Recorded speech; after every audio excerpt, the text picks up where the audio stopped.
this is your first time, welcome. And of course, we are an independent bookstore. And we do author events like the one you'll see here tonight, but we also do writing workshops and live radio theater and book clubs and all sorts of stuff. So if you're not so familiar, then I would urge you to go to our website, sarasotobooks.com, check it out, and sign up to see what else is going on, what other events we have coming up. So now, before I introduce you to the author of the hour, I will introduce you to the person with whom she'll be in conversation. And while they are in conversation, make sure that you are saving your questions, because we'll move from that conversation into a Q&A, audience Q&A, before the book signing. A former CPA turned equestrian entrepreneur turned teacher who is a mother of 6 children, 3 adopted from South Korea and Ethiopia. She is an international keynote speaker who believes that changing the way you see yourself is the critical first step to helping the world around you change. In her book, The Extraordinary Unordinary You, Follow Your Own Path, Discover Your Own Journey, she shares her real-world and highly actionable insights via stories of her own life's both humorous and moving everyday moments. Let's welcome Simone Knego. And our guest of honor is an American writer, a domestic adoptee, and an identical twin. Her first memoir, Twice a Daughter, A Search for Identity, Family, and Belonging, was released in May of 2021 and won multiple awards. Her work has appeared in the Story Circle Network Journal, Brevity Nonfiction Blog, Imprint News, Adoption.com, Lifetime Adoption, Adoptive Families Blog, Adoption and Beyond, and Severance Magazine. Her personal essays have appeared in several anthologies, including Real Women Write, Seeing Through Her Eyes, and Art in the Time of Unbearable Crisis. Her collection of essays, Belonging Matters, Conversations on Adoption, Family, and Kinship, was released in November of 2023. She writes a bi-weekly blog and a monthly column in which she explores the topics of finding out who you are, where you belong, and making sense of it. She splits her time between Northwest Indiana and Sarasota, Florida. Twice the Family, a memoir of love, loss, and sisterhood, is her 3rd book, and you've got to get them all tonight. They're all downstairs at the register. But first, let's welcome the wonderful Julie Ryan McGue.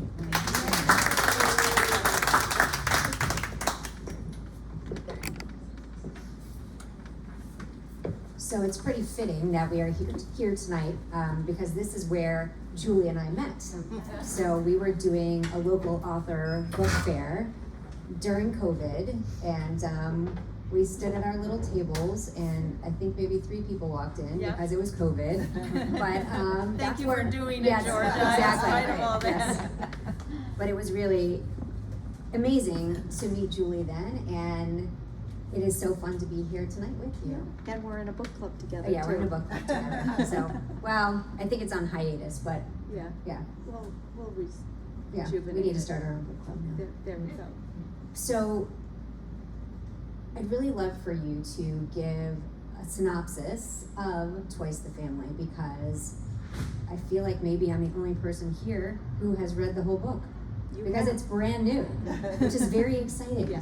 So give a brief synopsis. I'm just going to give Simone a plug too, because she took a time to read the book, but then also wrote a blurb for the back cover. So I really appreciate it. And that was super exciting because that's the first back cover I've ever been on. Well, Twice the Family came out of Twice a Daughter. So many people that I talked to were like, well, what was it like to be a twin and grow up in this family? And so I thought, well, maybe I should write that story. Twice a Daughter is got a different timeline. It's 5 years, and it was all about the search for my birth relatives, spurred on because I had a health issue. And this book is like 27 years. So a little bit different for me to sit down and write because it was a longer timeline. And when you go back in history, there's stories that you want to include and some that I wrote that aren't in the book. It's one of the hardest things to do is to go back to your family history and pick out what you want to talk about. So it was really fun to write because I collaborated with my mother and my sister, my twin sister, in picking out the stories, but also getting the stories straight. There were things my mom remembered and things that my sister remembered and stuff that my sister didn't remember. So there's a chapter in the book about, when we talk about this, the boys on the trail, that my twin sister had no recall about, blocked it out. So whatever I wrote was going to be right because she couldn't help me with it. Anyway, it's a collection of family stories, history, some ups, some downs. The family was very blended, like Simone's own family. The three of us are adopted, the oldest three, and then the younger three are my parents' biological kids. They thought that they were infertile, and then they weren't. So their dream was to build this big Irish Catholic family, and they did, and it wasn't perfect. As my mom likes to say about this book, because she did read it, you were honest and fair, and hopefully compassionate too. So here you go. So let's talk about your parents for a little bit, because they really had quite the journey in building your family, and really thinking about everything they went through. They kept going, right? I mean, from not being able to have biological children at first to adopting, then, I mean, there's so many different parts to their story of children. I mean, looking back at their journey, does it make you think about parenting differently now, especially now that you've written it all down? It was valuable to go back and do a timeline. And as an adult and as a parent myself, I was looking at the story through a different set of eyes than when I was living it. So there's some moments that I share of being a teenager, for example, and being really mad at my mom. Like, where is she? She's not showing up for stuff. Isn't that a typical teenager? A typical teenager, and I'm honest about that in the book. It's just, I was a brat, and I admit it. And going back and looking at those moments, I gave my mom a lot more grace, having revisited and writing the story about it. So tell us a little bit about your siblings, names included, because it's always fun to hear that. So I have 6 children, as was said before, but and we adopted our youngest 3. So it is always an interesting dynamic. So talk a little bit about your siblings and the dynamics between you guys. Yeah. So my sister and I are the oldest. We were these cutie pie little twins that were dressed alike forever until we said, no, do not dress us alike anymore. But I have a brother that's 2 years younger. He's blonde and blue eyes, and he looked like my dad. My sister and I looked like my mom. That's what they did back then with adoption. They tried to match you into your family so that adoption wasn't a stigma. But then the 3 that are younger than us are red hair, blondes, blue eyes. So everybody sort of looked like each other, which was an interesting thing. And my parents never treated any of us differently. I mean, that my brothers, I don't think they even realized we were adopted. I don't know, we didn't talk about it a lot. But everybody got along as you do with siblings. Sometimes you're locking each other out of the bathroom, and then other times you're having a great time. My brother that's 2 years younger, he's also adopted. We were a little pack, the 3 oldest ones, and there's a story where you'll fall in love with him. His nickname growing up was Skeeter, and I didn't want to give him any latitude with changing anything in the book. That's an author's right, so I changed his name. So it isn't his real name, but it was a nickname he went by. He was a little stinker to my mom often. He was a great brother, though. He had everybody's back, and I'm sure you'll fall in love with him in the book. What is your relationship like now? He and I are on speaking terms after 2 years of not speaking to each other. So, Family dynamics. Family Always dynamics. something. Yeah, family dynamics. So I want to talk a little bit about audience connection, because that's such a big part in writing a book. Your work is deeply personal. I mean, it's your family stories. What do you think the audience connects with most when you look at your different stories? Like, what's the piece that people are like, oh yes, I get that? I think the honesty in which I present a character, but also compassionate, I think what a lot of people say to me is that your book reads like fiction. I am there, I'm in the story, I can hear the characters speaking, and I love fiction. I love to read fiction, and so I think that's my gravitational pull, is to write honestly, but write it like fiction. Yeah, when I was reading this book, I could totally hear you in my head. And I think that's one of the biggest compliments you can give an author, is that you can hear their voice, because I think that's so important. We talked earlier about the stories that you shared and some that you didn't. Can you give us one that you didn't share? Yeah, I really wanted to leave it in the book, but it looked like the 3 sections of the book were going to be off balance if they stayed in. It went to showing our character, my sisters and I, about how we got in trouble sometimes, but we always got in trouble together because we kind of egged each other on. Our neighbors were, they had moved, they had left their house, kind of abandoned it, and we were friends with the girl that lived there, and we snuck in through an open window, and were very curious about what we were going to find, and when we exited, we broke the window and had to fess up. So we were a little bit daring when we were together, but not so much when we were separate. So that story didn't make it into the book. So one of the stories that did make it in, and again, what an author chooses to put in a book is always really interesting. So the story of the boys on the trail. So if you can talk about that a little bit, because that one, and the fact that your sister didn't remember it is fascinating, because it's kind of a pivotal story for the book. Yeah. She doesn't remember it because it was a traumatic thing, and I won't tell you all about it, but what makes it pivotal is we were off in a very safe place, family cottage, that people know about from the first book, Twice a Daughter. So we were off at the family cottage, we were taking a walk, and we ran into 2 guys on a trail who were predatory. I'll leave you to read the book to figure out what happened, but my brother Skeeter was also part of the story. And I put it in the book because this is a coming of age story, and I think we were beginning to know at that point in time, 12 or 13 years old, life is not always perfect. It's not, even if you think you're in a safe place, maybe you're not. And there's another story in the book about a murder in our neighborhood, which also was eye-opening. I grew up in that era where my mom opened the door and said, go out and play. Mm-hmm. And we would go to the park across the street, and we didn't have to come home until the street lights came on.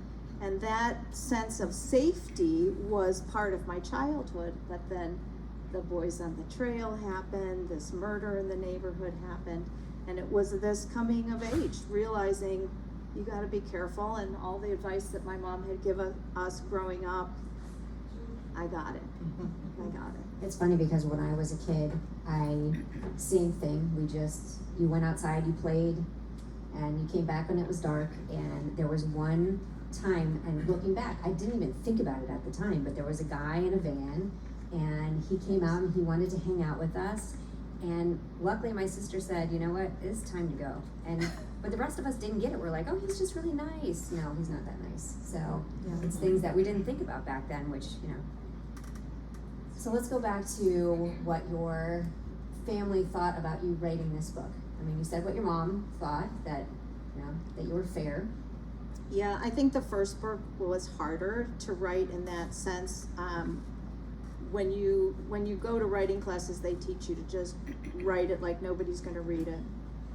And then if you figure out that you're going to publish a book, you go back and like, this doesn't need to be in there, and maybe I should change the dialogue a little bit. And so the first book, Twice a Daughter, was harder in that sense because there was a lot of people's privacy that I was protecting. I had to change some names. Everybody got to read that book ahead of time. Everybody was okay about it. So I had more confidence, certainly, going into this book. But as we were talking about earlier, there were stories I needed to get right. My youngest sister, one of my parents' biological kids, died suddenly, and that's in here. And I needed to be really sensitive about everybody's feelings about it. Was it okay to write about it? Do you want me to tell the side story about that, about the media? Yeah, absolutely. Because I just read you had a article that you posted that I read about that as well, which was really interesting. Yeah, Brevity, which is a nonfiction blog, published a piece last week. It's called How a Medium Influenced My Memoir. And what happened was, I was interviewing my mom a lot about what happened around the events of my sister dying. I was 16, she was 3.5, and some things were just not adding up. I had this feeling in my gut that I didn't have the whole story. And I thought my mom was being honest, and she was, but she hadn't told the whole story, as it turns out. So, as many of you know, my husband passed away almost 3 years ago, and I had used a medium during the healing process to connect with him, and it helped a lot with personal growth. So I thought, you know what, I'm going to use the medium again, see what she has to say about this situation. And it was so enlightening because she said, yeah, your sister's here. She's got low energy. She must have died a long time ago.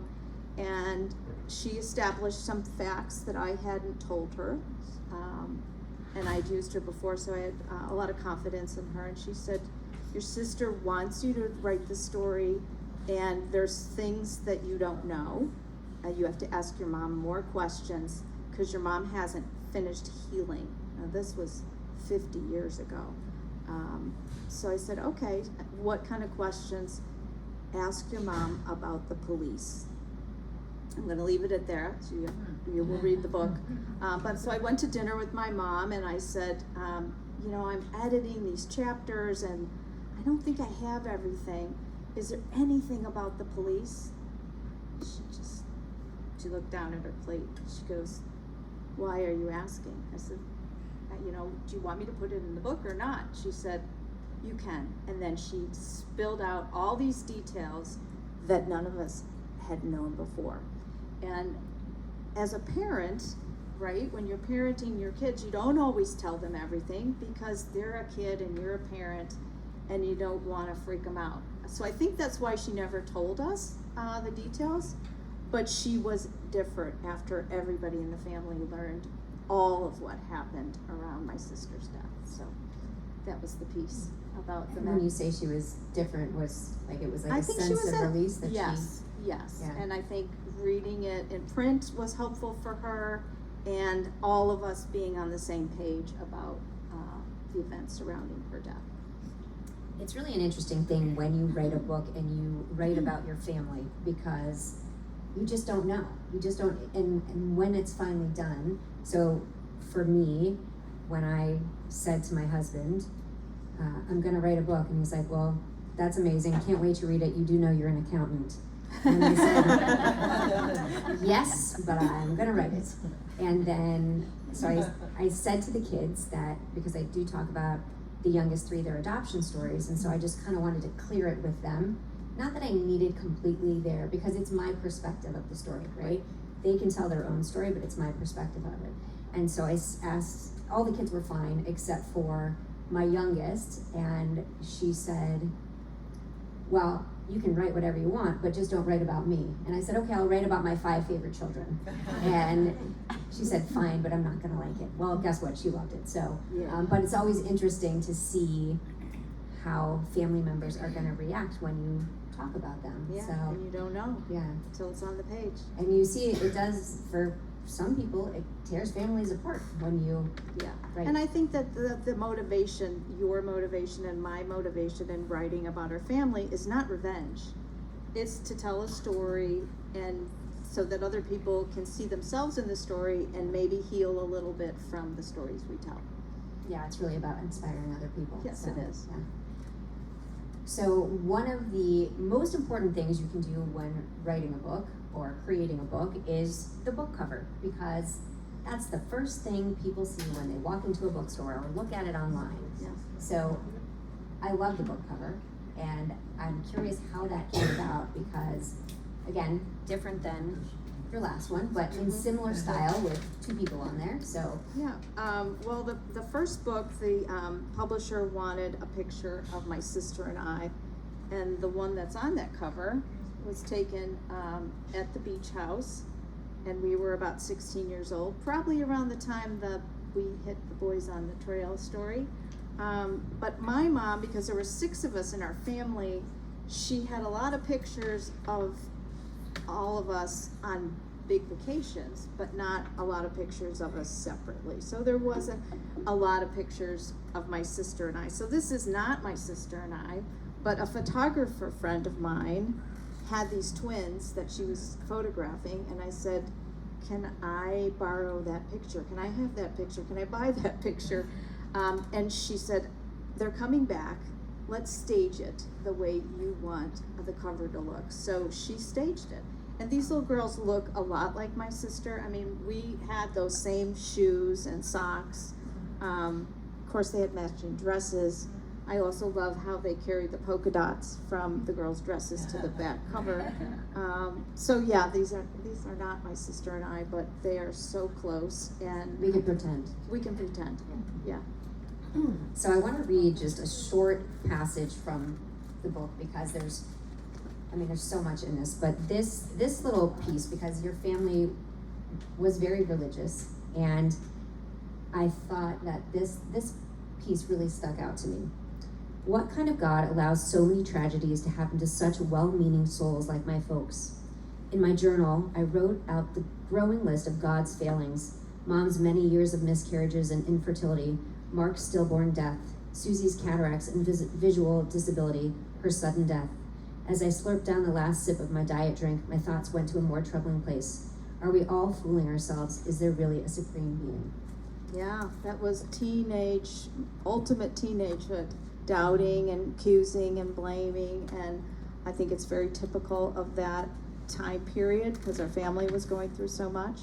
And ultimately, we came through that, which was, part of the character arc for our whole family was what's going to get you through tragedy and adversity, and it's strong family values. We all knew we were loved and cared about, and my parents never failed with the adversity. They were very strong and consistent. Their marriage, they were married 64 years, and they were aligned. And I think that instilled in me that you can be a doubter, and it's good to doubt. It's good to test, and I did figure it out. Yeah, I think that I tell my kids question everything. And in the end, though, people have their faith, and I feel like as we went through this book, it was really impressive, especially watching your mom. I say watching, but reading, and I see her inside my head, but watching all of the things she went through and how she was still such a tough lady through and through. Yeah, well, she was the youngest of 13, and strong family, and still, she's going to be 92 at the end of this month, so she's hanging in there. So of all these stories, so again, writing a memoir, so memoir as a genre is a really interesting piece, as we've talked about, having, you're talking about your life, you're putting it all out there for the world to read, and there's no going back once it's out there. What were the most challenging parts to write? Challenging chapters, challenging stories? The chapters around my sister's death were challenging. The book finishes with me meeting my husband and us falling in love and starting our family.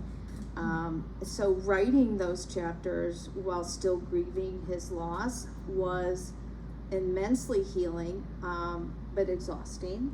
And when we've been married, we would have been married 40 years, the person you fall in love with ends up being a little bit different than the one you're married to now. And it was so fun to go back and remember what we were like back then.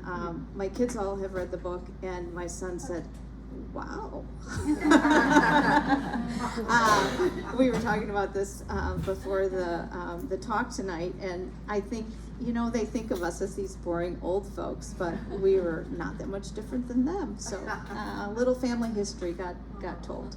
Yeah, it is interesting how kids think that you're just old people and that you didn't enjoy anything when you were younger. I mean, you enjoy it now too. I mean, but it's so funny. And like, maybe we were a little risky sometimes, so yeah, they're not the That's ones that life. have a I patent know. on that. Exactly.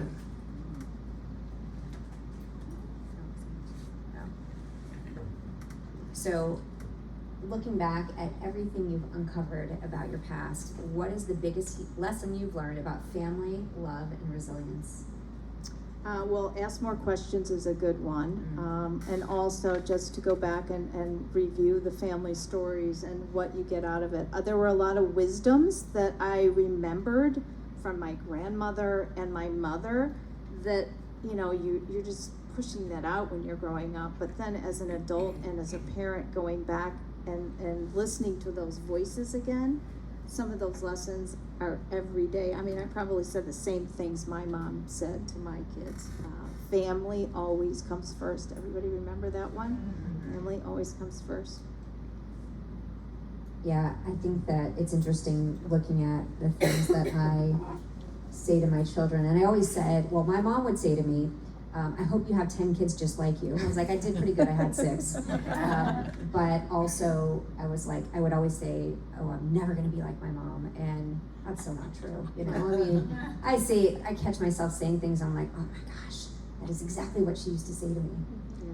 But that's a good thing. Like, we want to carry on from our parents. And Yeah. it's been, again, having children has been the And most it's not amazing thing. perfect, which is, when you're writing a book, it's all about the character arc, putting tests and trials in there and then showing the loving moments. So I hope that's what comes through. How long did it take you to write this book? Year and a half.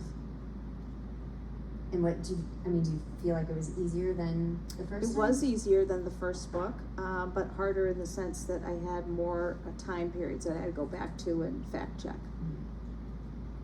Yeah, I think a lot of times when you put things down on paper, you see them differently. So, like you were saying about the stories about with your husband, when you look back at them, you're like, oh yeah.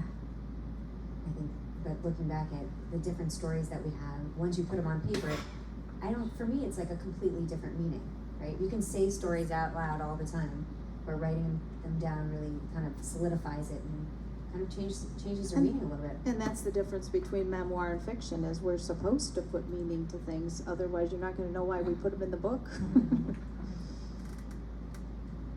So, Twice a Daughter, your collection of essays, Belonging Matters, now Twice the Family.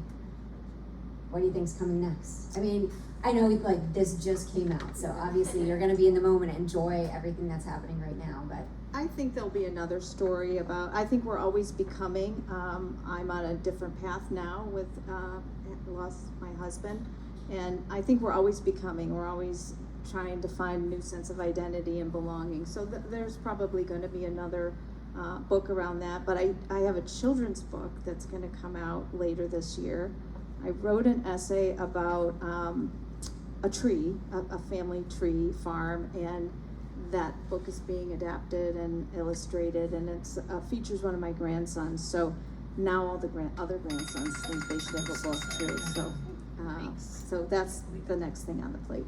that's fun. Yeah. I did not know that was happening. Yeah. Any other genres you would consider? Who knows? I just got off of a cruise ship to Antarctica. She was literally in Antarctica. No, but I think there could be a great story about a cruise ship. So we'll see. Sounds like there is a great story about a cruise There's a ship. lot of great stories. So I'd love to open it up to the room for questions.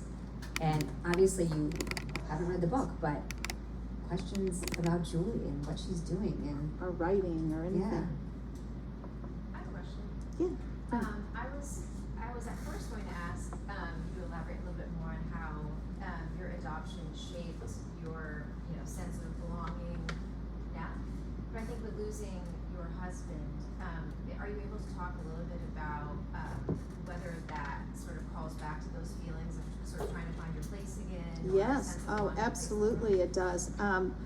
One of the threads that's in this book is this sisterhood piece, because being adopted, but also being a twin and being raised with a full sibling, is a whole different equation than for a lot of folks. And she's still my rock. I belong to her since before we were born, and so I still have that strong sense of belonging to that particular person, but the other person's not here, my other favorite person. So I think we are always in transformation and re-identifying ourselves and figuring out where we belong. But Sarasota is a great place to belong to. I love it here. Are you gonna move here full time? I'm a full-time resident. So. Oh, there we go. Yeah. Anybody else? What other questions do we have?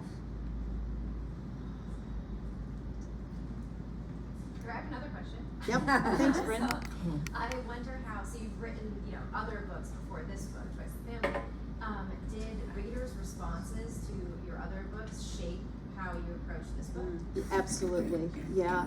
A lot of people wanted to know more about what happened before. So in Twice a Daughter, I mentioned my sister that passed away, the picture on the side table. So I realized I need to elaborate on that story, that there were too many questions about that. So yes, everything that people asked about. I speak to a lot of book clubs, and you really get into it in a book club, which is what I love about that.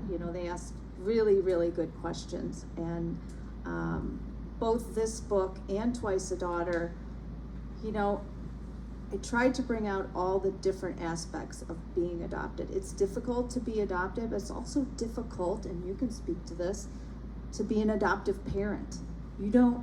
It's not a perfect thing. You don't always know what's in your kid's head and what they're thinking about or not thinking about. You may think they're really crushed by the fact that they were placed in a different family, and a lot of times they're fine with it. So, can you speak to that? Yeah, for sure. So it's definitely things that I think about all the time. Am I making the right choices?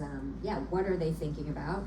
And sometimes I think we overcomplicate it, right? I mean, we have two children from Ethiopia, and a boy and a girl, and a son from South Korea. So it's not like you could look in the mirror and say, ooh, am I adopted? Yes, you're adopted.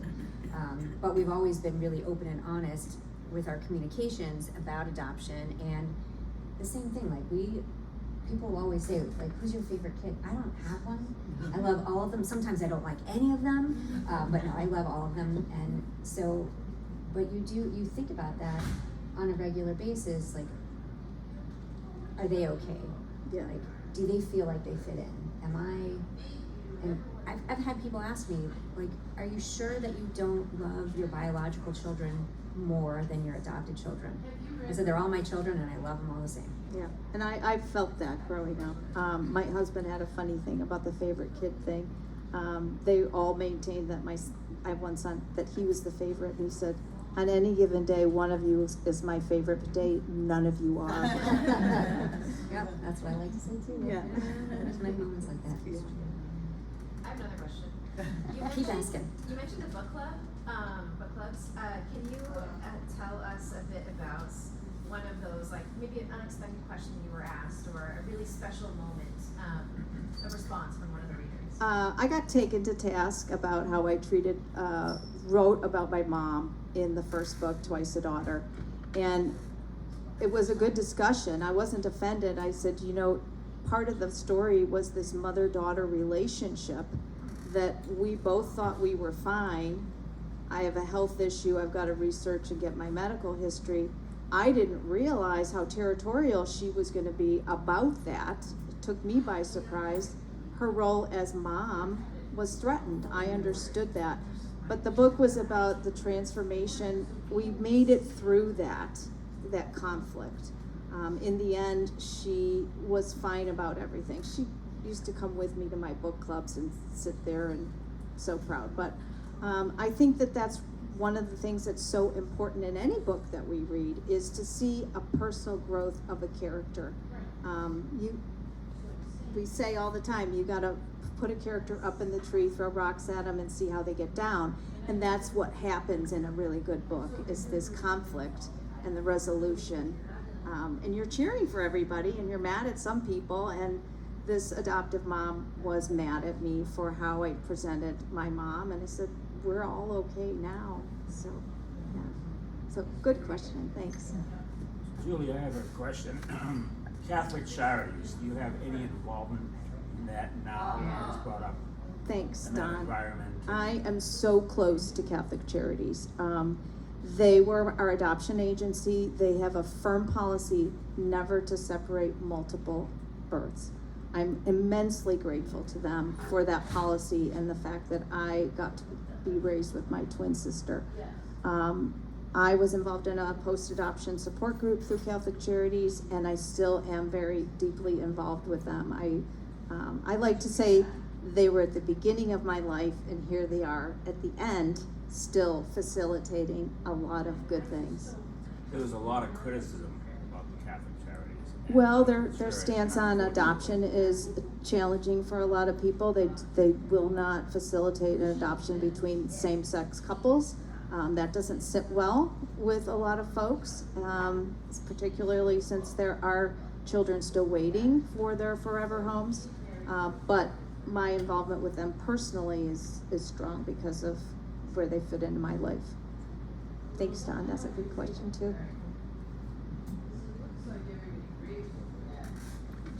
Did you ever disagree with Jenny about your adoption? Or did Jenny ever disagree with your mom or give your mom a hard time and you had to protect your mom, or vice versa? When you were 50, 51, trying to find your birth parents, did you ever disagree with Jenny in that space? Such a good question, Judy, because I know you're a twin. I am.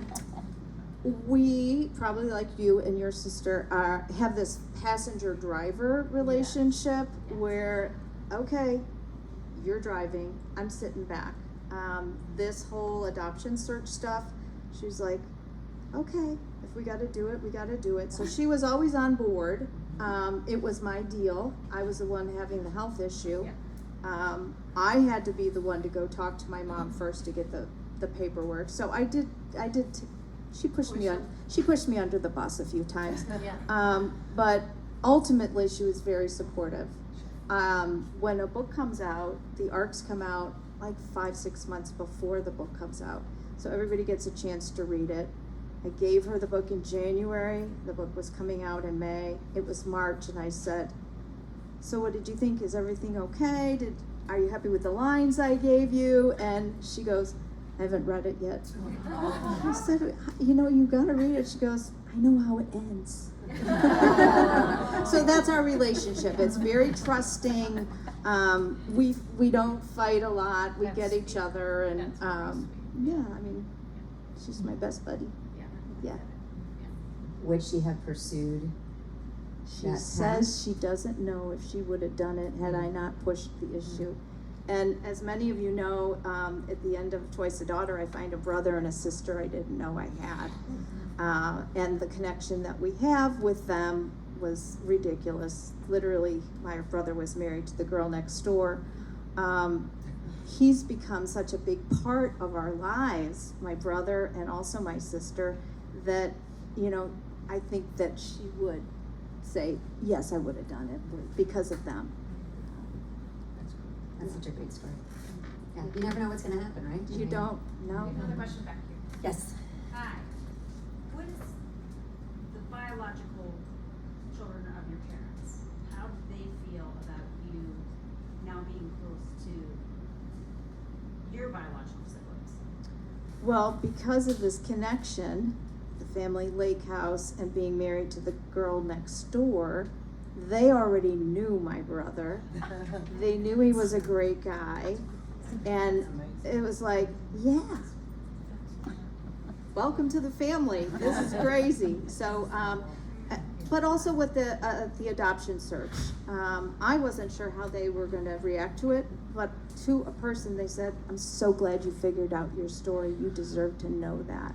So everybody's kind and generous about it, which is lovely.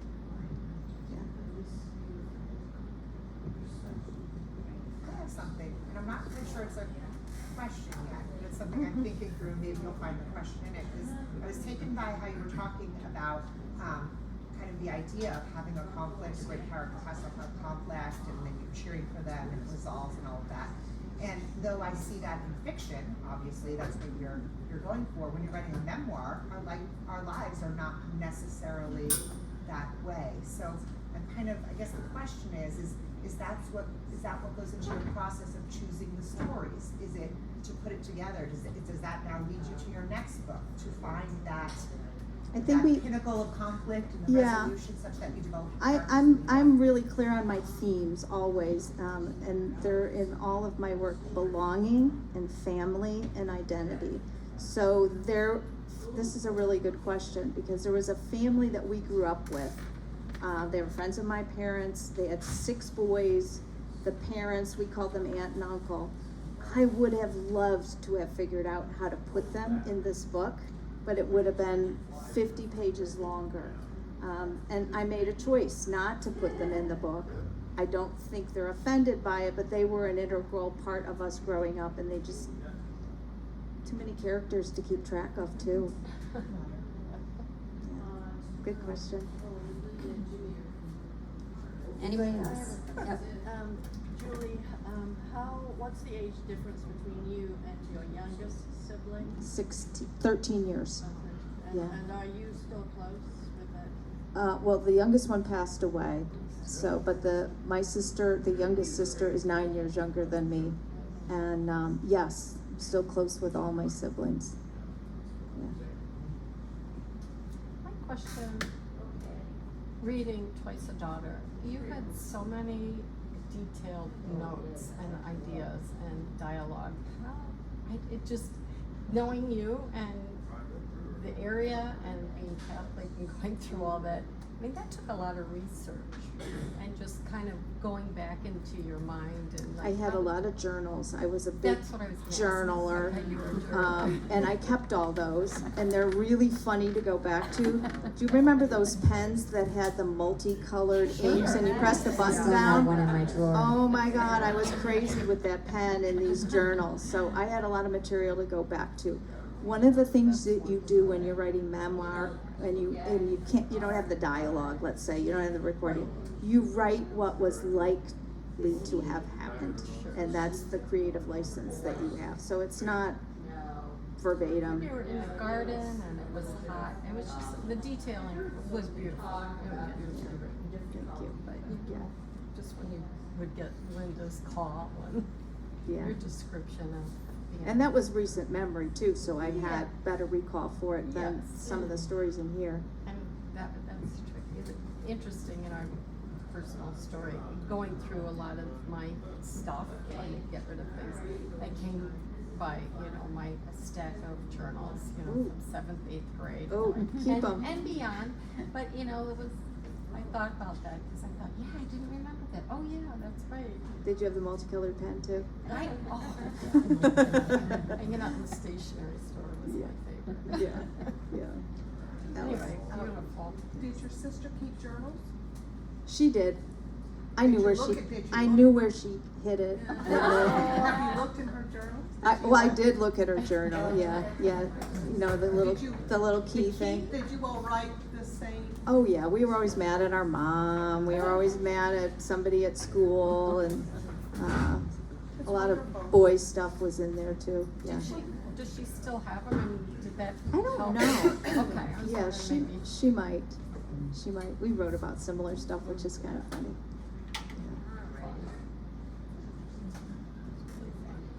Well, thank you everybody for coming. This is amazing turnout. Thank you to Erin and Georgia for setting this up. Really, really fun to have it in our hometown. Yeah, so exciting. So again, if you have not yet gotten the book or any of these books, they're all downstairs at the register.